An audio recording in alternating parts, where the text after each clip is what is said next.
It was scary. Rafael Nadal addresses scary water accident involving his E1 team.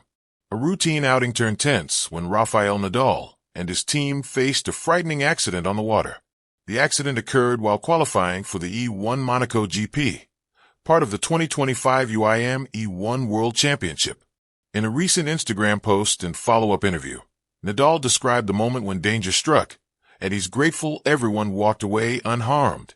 What did Rafael Nadal see during the terrifying E1 collision? Nadal's social media post talked about the incident itself. "Today we had an accident in the water," Nadal wrote.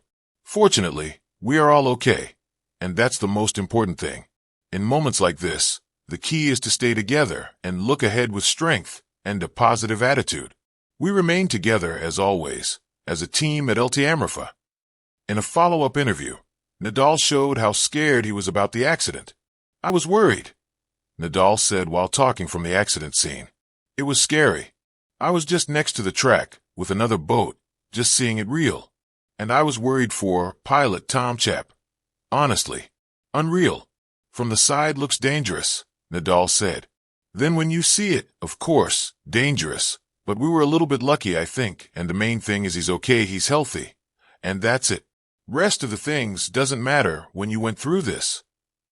The accident happened when Team Rafa's pilot, Chap, collided with Team Brazil's boat during practice. How did the E1 Monaco GP crash actually happen? Videos showed the dramatic moment when both boats crashed into each other, with Chap getting caught in the wake before the collision. Nadal watched it all happen from a nearby support boat, which made the experience even more nerve-wracking for him. Team Rafa had been performing well, with pilots Chap and Chris Lazaraga posting the fastest lap time of 1 minute and 22.459 seconds in their first qualifying heat, beating the second-place team by just over half a second. The E1 series uses electric race birds that can reach up to 50 knots, 58 miles per hour, making accidents particularly dangerous. The championship had been heating up all season, with Team Rafa securing its first-ever victory earlier in the year at Doha. Despite the scare, Chap and Team Brazil pilot Marit Stromoy walked away from the accident without serious injuries. The quick response from safety teams on site helped ensure everyone got back to shore safely, allowing them to regroup and continue their preparations for the race weekend. The Mediterranean sun had barely risen over the shimmering waves when the call came in. Rafael Nadal, accustomed to early training sessions and press calls, wasn't expecting this particular kind of urgency. The voice on the other end was hurried and tight with tension. There had been a serious accident involving his E1 Series team, Team Nadal, during a high-speed test run off the coast of Monaco. "It was scary," Nadal later confessed to a packed room of reporters. "I've seen a lot in my career, injuries, defeats, tough moments, but this was something else. You never want to get that kind of call." The E1 Series, dubbed the Formula One of the Seas, had captured global attention with its vision of sustainable electric boat racing.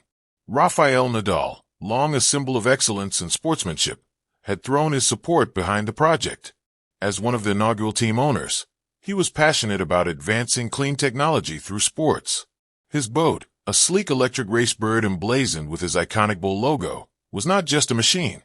It was a statement of belief in a greener future. But on that fateful day, progress came with a price. The incident. The test was routine until it wasn't. Team Nadal's pilot, 27-year-old Clara Esposito, was testing a new hydrofoil configuration. The water was moderately choppy, not uncommon for the region, and early telemetry showed promising speed gains. But then, as the boat lifted into a turn, something went catastrophically wrong. One of the carbon foils snapped under the stress. The racebird skidded, lifted unnaturally, and launched into a violent flip before crashing upside down into the sea. Clara was briefly trapped in the cockpit. Emergency crews, always on standby during trials, reacted instantly. Divers plunged into the waves, working against time and panic, to extract her from the tangled harness. The images went viral within minutes. The shattered racebird, the bubbling rescue operation, the medics lifting Clara, conscious but injured, onto a stretcher. The hashtags #TeamNadal and #E1Crash exploded across social media. At the time of the accident, Nadal was training at his academy in Mallorca. He immediately canceled his sessions and flew to Nice to be with the team. "It's not just a boat, not just a race," he explained, visibly shaken but calm, during a press conference the following day. "This is a team of people who put their heart into this. Clara, she's like family now. Seeing someone you care about in danger, it changes you." Clara's condition and the aftermath. Doctors at Monaco's Princess Grace Hospital confirmed that Clara suffered a dislocated shoulder, mild concussion, and deep bruising, but was miraculously spared from life-threatening injuries. She was released 3 days later, smiling through bandages and insisting she'd be back in the cockpit as soon as Rafa lets me. Her resilience mirrored Nadal's own famed tenacity. The parallels weren't lost on fans. Social media lit up with messages of support, not just for Clara, but for Nadal and his leadership. "He's always been a fighter," wrote one Twitter user. "Whether it's on clay or on water, he leads with heart." A reflection on risk. In a heartfelt Instagram post a week after the incident, Nadal shared a photo of himself at the Monaco Marina, staring out at the calm sea. The caption read, "Sport gives us joy, purpose, and pride, but it also reminds us of how fragile everything is. We take risks in pursuit of greatness. I'm thankful Clara is safe. We will come back stronger. Always." That message captured the essence of why Nadal had joined the E1 movement in the first place. Not just to win races, but to inspire and innovate. Yet even innovation can't eliminate all danger. E1 Series co-founder Alejandro Agag spoke out shortly after the crash, praising Nadal for his exemplary leadership in crisis.